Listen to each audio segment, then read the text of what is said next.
Cancer, the official podcast of the UC Davis Comprehensive Cancer Center. Thanks for joining us today as we have in-depth discussions of the science, research, and advancements taking place at our National Cancer Institute designated Comprehensive Cancer Center. We will also examine proactive approaches to cancer prevention, and most importantly, how we are breaking barriers to beat cancer in our community and beyond.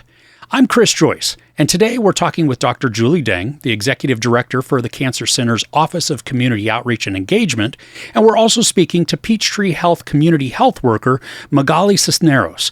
We're going to be discussing the Healthy Cervix program, or HELIX, which is a community clinic health educator-based cervical cancer education, prevention, and screening effort that is a collaboration between the UC Davis Comprehensive Cancer Center and Peachtree Health. Thanks for joining us today. Hello, thanks for having us. Thank you for having us today. Absolutely. Well, let's begin. Can you tell us about HELIX and then its overall goal? So HELIX is an NCI supplement that we received last year with the goal of increasing cervical cancer prevention screening at the federally qualified health center, Peachtree. And the goal really is to reduce disparities, as there's disparities in cervical cancer incidence mortality among racial ethnic minorities and communities, also in vaccination. So we're trying to get the women screened and also get their children vaccinated against HPV. Outstanding. Well, you mentioned the disparities there. And does cervical cancer disproportionately affect certain races or people groups over others? Yes, it does. So while cervical cancer incidence mortality has decreased in the U.S. over the years, there are certain groups that have higher incidence or cases of cervical cancer compared to non-Hispanic whites. So Hispanic women, as well as African American women, have higher cases of cervical cancer. While Asian American populations normally have lower cases, there are certain subgroups within that population that have higher incidence, such as Southeast Asians. So I'm Vietnamese, and one of the reasons why I am so passionate about cervical cancer is the higher rates of cervical cancer in the Vietnamese community compared to non-Hispanic white communities. For our California area, because we're based in California, the UC Davis Comprehensive Cancer Center based in Sacramento, how prevalent is the cervical cancer burden on our region? For our region, while it's not the top 5 cancers. I did mention that it affects certain groups more. So it's a top 10 cancers for some of our racial ethnic communities in our region. And another thing about our region is the HPV-associated cancer. So cervical cancer is caused by the human papilloma virus. And in our region, in our rural communities particularly, we have higher cases of HPV-associated cancers, as well as lower HPV vaccination rates. Is the HPV vaccination and education part of this program as well? Yes, it is. So the intervention is that we have Magali, who is a community health worker at Peachtree. She provides one-on-one or group education to the women on about cervical cancer prevention, how to do the screening, and about HPV. And then she also educates the women on HPV vaccination for their children. I'll let Magali talk a little bit more about her education session, how that's going. Of course, yeah. So I am doing outreach to folks who currently are due or past due or will be due in the future for a pap smear. And these women have identified or reported to be Hispanic or Latino. So most of these patients, like Julie had mentioned, I do offer the educational sessions, and this includes vaccination recommendations, at what ages they should start vaccinating their children with HPV, and also what are the recommendations for pap smears and HPV co-testing. And these sessions that I do, when I do engage with the patients, they are through Zoom. So I do address all the questions and any other barriers that the patient might be having during these Zoom interventions. And so far, most of these interventions have been on a one-on-one basis with the patients. So it's really intensive. And like I said, most of our patients, they do have many different types of needs, whether it be transportation barriers. They might have scheduling barriers where they can't come into the clinic. And that's why we do offer these resource navigations during the intervention. Can you tell us a little bit about Peachtree Health? Of course. course, yeah. So this intervention currently is taking place in our Yuba Sutter region. So it is north of Sacramento, and we currently do have 3 clinics that are part of the intervention. We have a clinic in Live Oak, one in Yuba City, and one in Linda or Marysville. And all of these clinics, we're an FQHC here at Peachtree, and a lot of our patients that do come in, they're underinsured, they are uninsured, and they might have other, like I said, a lot of different barriers that might be preventing them from accessing the healthcare resources that we do have locally. So we do have a holistic approach when it comes to giving the resources to our patients. We have a variety of resources available for our patients, and a lot of it has to do with addressing their community health needs. You mentioned some of the issues or the disadvantages that some of the patients have in receiving care, being underinsured or not insured. What other types of hurdles are you finding that are most prevalent when you're educating or even approaching the community about cervical cancer and its prevention? Yeah, so what I've seen during the interventions and the outreach sessions that I have completed with our patients is some of the common challenges do include like cultural stigmas, mostly discussing like sexual health. I think that sometimes it's a little bit taboo for them to speak about it. And so that's the reason why most of my interventions are on a one-on-one basis. So if the patient does feel more comfortable discussing these issues with me, if they have any particular questions in regards to their sexual health and how to protect themselves, and what are the resources out there to keep themselves healthy and as well as their family. So I do include some of that information in the intervention. As I mentioned, another common challenge is language barriers. These interventions, most of them are provided in Spanish, and I am a native Spanish speaker. So it does help a lot when it comes to connecting with the patients on a personal level. What kind of age groups are you focusing on within this program? So our patients that I'm currently doing outreach start at the age of 21 and older, but I am also including any children that are eligible for the HPV vaccine that have not already received the HPV vaccine. And this is mostly done through the women that I'm already outreaching to for the intervention and scheduling their pap smears. Like I said, when scheduling them for their appointments, I am addressing their needs and their children's needs if they have that, and scheduling them for appointments for that as well. Are there any partnerships that you're looking for within communities? Like, are you looking to have like church leaders or, any type of other community leader help out in spreading the word about the work that you're doing in the education? And then also, what types of communications do you use to outreach to these populations? Yeah, so I think it's really important when it comes to addressing the social needs of our patients through connecting through partnerships and other organizations, such as organizations that focus on our population of focus, which is Latino and Latinx folks. That can include like the Latino Outreach Center, the Alliance for Hispanic Outreach, and also our Western Farm Workers Association, since there is a big agricultural population in this community. I think that it's really important to have those resources on hand and making sure that they're informed so they can inform the clients that they serve on the importance of getting their cervical cancer prevention screenings and also connecting them to the HPV vaccination recommendations and the programs that we offer in order for them to get those resources at either free or low cost to them, since our populations are mostly they come from a low income background. Do you use social media? Do you use flyers? Do you just use word of mouth? How do you approach all of these communities so that you can recruit and actually then educate? A lot of our communications, when it goes out to the community, we do use a lot of social media. We use Instagram, we have Facebook, and we do also post flyers at local organizations in person. So folks, maybe like the WIC office could be an example of posting those informational flyers and also putting them in the separate language, who we're trying to reach. So in this case, it would be Spanish speaking.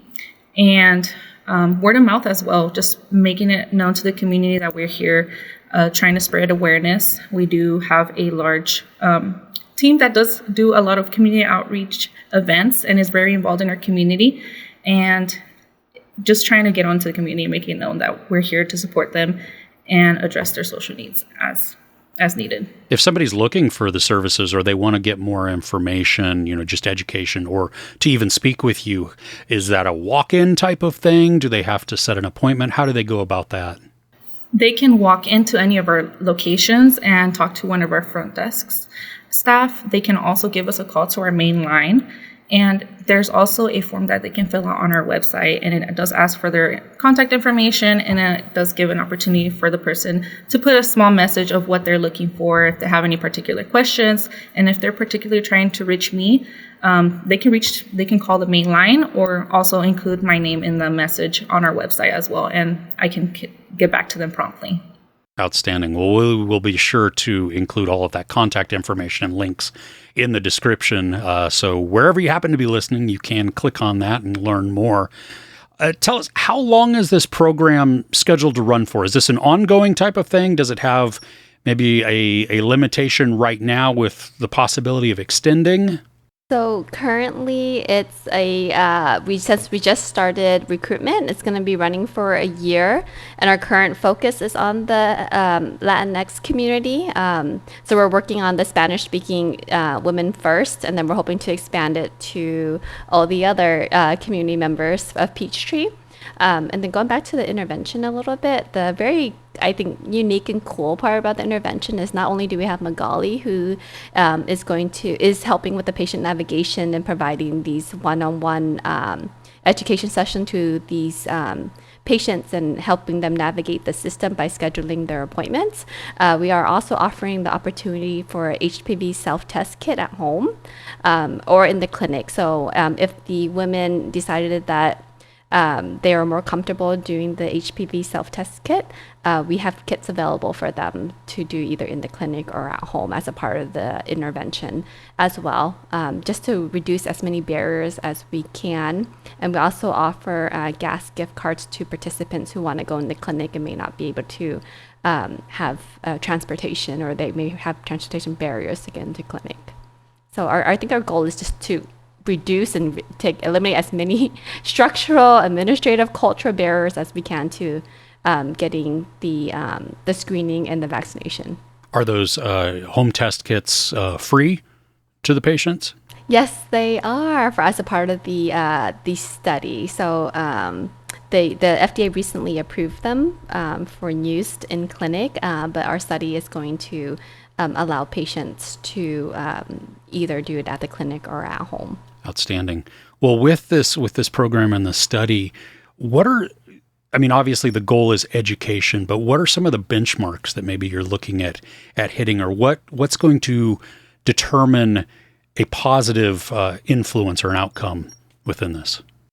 So the study design is set up to have 3 intervention clinics that is receiving the patient navigation with Magali, the educational session, the opportunity to have the HPV self-test kit at home, and then also the ability to reduce some of those transportation barriers that they may face. And then we have a control clinic. So what we really want to see is our multitude of interventions that at the intervention clinics, are they improving the HPV vaccination rates of children, and also the cervical cancer screening rates among the women? So if we can see a increase in the intervention clinics compared to the control clinics, then we have good pilot study data to apply for a larger study or talk about how we can expand it to more clinics or to more communities.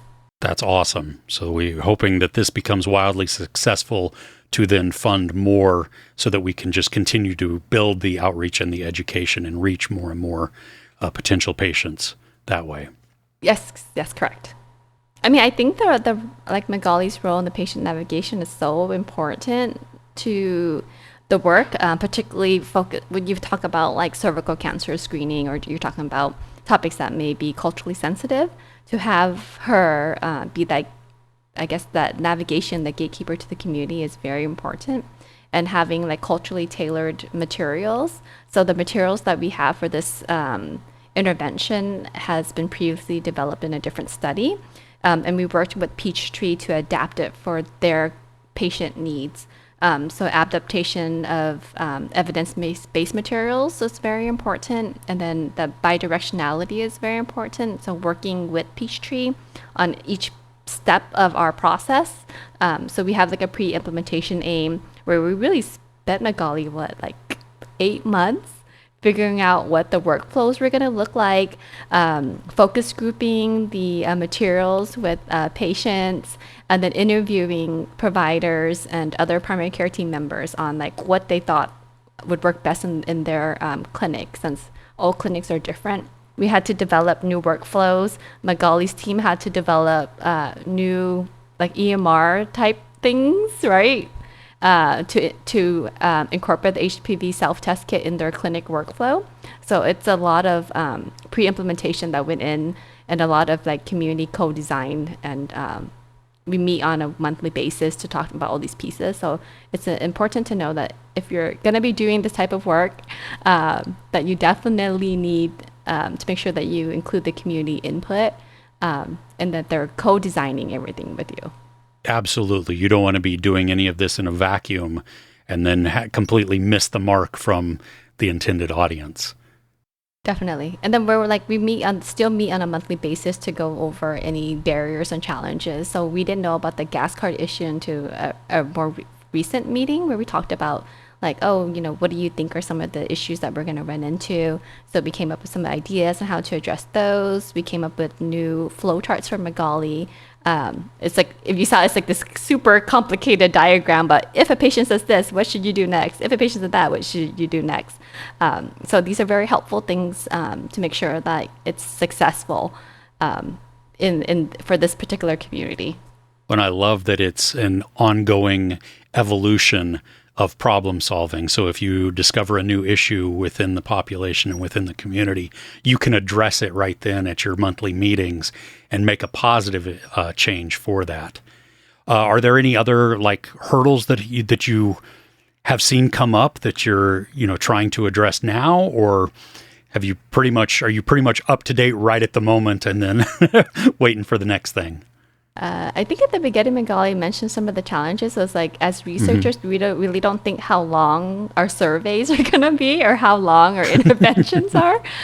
So, we want to ask as many questions as we can, but we really got to think about like the community and how many questions do they really want to answer. So, we worked with Peachtree to, I think, reduced our 20 questions to, is it like 7 questions now? Yeah. Magali, how has the reception been by the community so far for this program?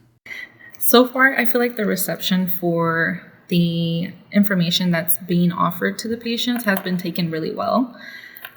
And like Julie had mentioned, there is a self-test kit. And this self-test kit we are offering to folks who currently do not feel comfortable, do not want to come into an in-person appointment with a provider. Mm-hmm. They're able to get the self-test kit and do it from their comfort of their home, mail it out, and I am able to walk them through that process. I do have a different PowerPoint that I do offer to the patients if I do give them a self-test kit, walks them through on how to do it on themselves, and I do provide that resource navigation on mailing it out as well. But other than that, I think it's going really well. Patients have been receptive to booking those in-person appointments, as well as helping them address other barriers, maybe scheduling them for a different appointment for a different type of concern that may have, and overall just providing this culturally sensitive education to them in their own language. I think I can't reiterate enough how important that is. I feel like a lot of mistrust that comes in the healthcare system from the patients that don't speak English is not having these resources in Spanish. So like I mentioned before, just being that native speaker that does have those resources available to the patients and able to give it to them and explain it so they can understand it means so much to them, because most times they could come into an appointment and not know what exactly they're getting done. They're having their exam done, but it might not know exactly what is it testing for, what does this mean? And so being able to break that down for them during the intervention it gives them a sense of, I want to go do this for myself, and I'm not so scared to come in. So I feel like it's really rewarding to get that feedback from the patients to say, hey, like, this makes a lot of sense, and I'm so happy that you were able to reach out to me and provide this information to me. So it is really rewarding to be working on this. Dr. Dang, how did this program even come about? Very good question. So I was actually doing a community conversation on cancer. So that's where we go out into the community and ask them their cancer concerns and learn more about what they know about cancer and what they want to partner in. And the group I was focused on was women health educators at a community clinic, and they were telling me how they themselves don't know a lot about cervical cancer prevention and screening, and how they wish that we could educate them so they can educate their community. And also how they're the ones who normally make the health decisions for their children, and how we can, because I was there to give a talk on HPV vaccination as well. So they were like, oh, we can reach a bunch of mothers and children if you educated us on both topics, and it would make a really good impact because a lot of us know about cervical cancer in the community. So after that conversation, I started thinking about, okay, we can do something that ties the kids with the mothers, the prevention, vaccinate the children. And then I talked to Dr. Fegeman. So she's a co-lead on the study, Dr. Laura Fegeman. And we thought about Helix. And this opportunity came up, and we decided to reach out to Peachtree, which has been an amazing partner of ours in the past. And we're very interested in working on cervical cancer and HPV vaccination together. So all of this came out from a community conversation. Well, thank you for joining us today, both Dr. Dang and Magali. We appreciate your time and your insight into this. And thank you for tuning in and listening today. If you'd like to get in touch with us, you can email us directly at beatcancer@ucdavis.edu. Beat Cancer is a production of the UC Davis Comprehensive Cancer Center. For more information on our NCI-designated Comprehensive Cancer Center, please visit health.ucdavis.edu/cancer.